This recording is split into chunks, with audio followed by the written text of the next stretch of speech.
Vous attendez à ce que je fasse une prière maintenant pour vous en public? Non, je ne fais pas de prière, pas du tout. Nous allons d'abord nous entretenir, nous allons prier et partager la parole de Dieu. Je vais vous dire comment vous devez être pour que je puisse prier pour vous.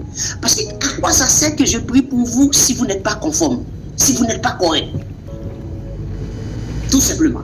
Que les bénédictions spirituelles, selon Éphésiens 1:3, vont régler pour quelqu'un qui n'est pas spirituel.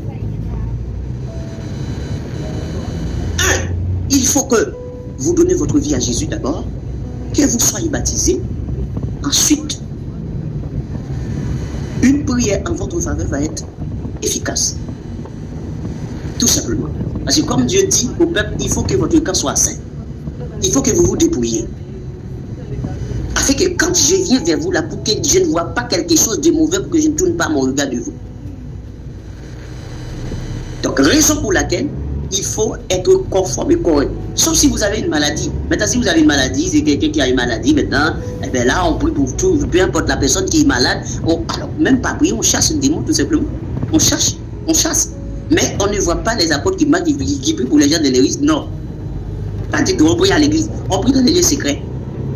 Je ne fais pas de prière publique ou de prière où je vais prier ou bien commencer au shabada. Oh, ça va tomber là, ça va tomber. Restauration. Non. Les apôtres ne font pas ça. Maintenant, si vous n'êtes pas en Christ, je vous invite à accepter le choix de Jésus pour vous. Ensuite, maintenant, quand vous aurez accepté Christ, à ce moment, nous allons prier. Nous allons prier et même pas prier, mais persévérer dans la prière. Et je demande à ce que le Seigneur puisse ouvrir votre cœur comme quand Paul parlait. Parce que quand Paul avait rencontré avec, par exemple, le jour du sabbat, il a été dans un lieu de prière où des femmes se réunissaient. Le texte n'avait pas dit que Paul était en train de prier ou allait prier avec ces gens. Non, avec ces femmes.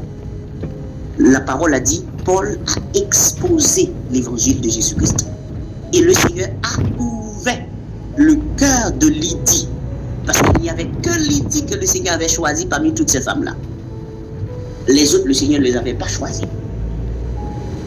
Donc, je ne peux vous donner que la parole pour le moment. Après avoir reçu la parole, vous aurez ce qui marche avec. Acte 2:42. Après le baptême, Acte 2:41, et ceux qui furent baptisés, ceux qui acceptaient sa parole furent baptisés, et le nombre des disciples s'augmenta d'environ 3000. Écoutez bien, Acte 2:41. Environ 3000, c'est-à-dire 120 environ dans la chambre haute, 2880 personnes environ le jour de la Pentecôte, qui étaient que des Juifs uniquement. Ce n'étaient pas des nations, ce n'étaient pas des païens, ce n'étaient pas des Samaritains. Pour les gens qui